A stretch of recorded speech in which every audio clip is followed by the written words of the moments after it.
আলাইকুম হুজুর। ওয়ালাইকুম আসসালাম। কি হয়েছে হুজুর বলেন? ওই বাড়ির কাজ আর কয়দিন লাগবো? আর প্রায় মাস দুয়েক লাগবো হুজুর। তাই নাকি? এরপর ওই বাড়ির কাজ ধরতে হইব। আচ্ছা, ওই বাড়ির কাজ ধরতে কত টাকা লাগবো রে? কয়তলা করবেন হুজুর? বাড়ি তো 3 তলা করবার চাইতেছি। প্রায় মোটামুটি 90 লাখ টাকার মতন লাগতে পারে হুজুর। তাই নাকি? ওই জায়গা বেতন যাবো 60 লাখ টাকা, আরও তো 30 লাখ টাকার দরকার। তাহলে তো ওই জায়গা 3 বেচা দেওয়ার নাগবো। এইগুলো কি কোন হুজুর? না কিছু না, তুই তোর কাজে যা। আচ্ছা ঠিক আছে হুজুর, তাহলে আমি গেলাম গা। আসসালামু আলাইকুম। ওয়ালাইকুম আসসালাম। এখান থেকে দেখতেছেন ওই যে ওইপারে যে বাউন্ডারিটা, ওখান হতে শুরু করে এই যে পাশ দেখা যায় এই জমিটা পুরাটাই আমার।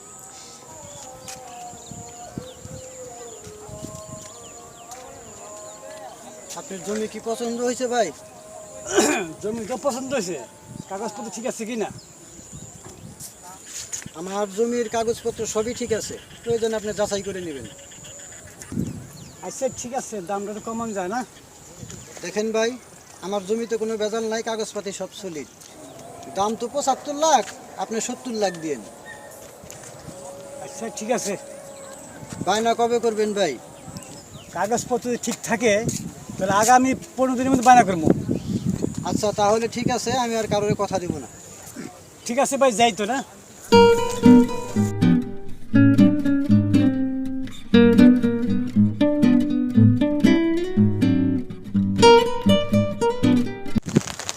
এখান থেকে শুরু করে ওই যে ওই পাশে বাউন্ডারি দেখা যাচ্ছে না, ওখান থেকে এই জমিটা পুরাটাই আমার।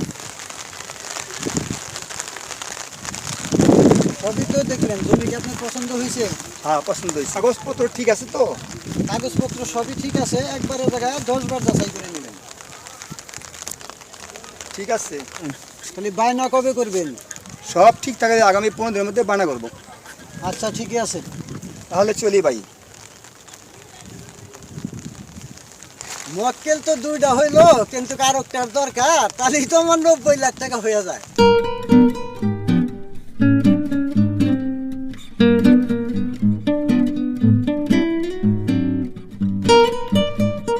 বায়না নিল আমার কাছের থেকে, সাইনবোর্ডে দেখা যায় আর কোনো নাম দেখা যায়, ঘটনা কি?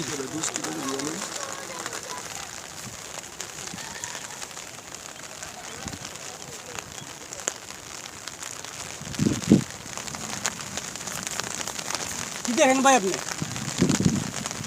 কি ব্যাপার ভাই, কি করেন এখানে? আমি এই জমির বায়না করলাম, সাইনবোর্ড দিয়ে আর কোনো নাম। কি বলেন ভাই আমিও তো বায়না করছি ভাই। কি বলেন ভাই?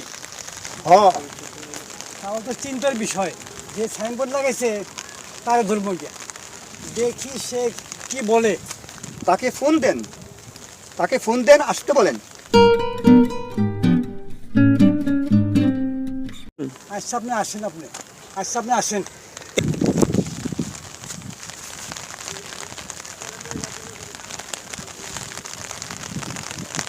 আসসালামু আলাইকুম। ভাই, আমি জমি বায়না করছি, নাম তো আরেকজনের দেখা যেতেছে। আমি তো জমি বায়না করছি, আপনার নাম দেখা যায় একজনের। সবই ঠিক আছে, জমি বেচা হয়েছে ভাইয়ের কাছে। সবই ঠিক আছে, আমার টাকা আমার টাকা।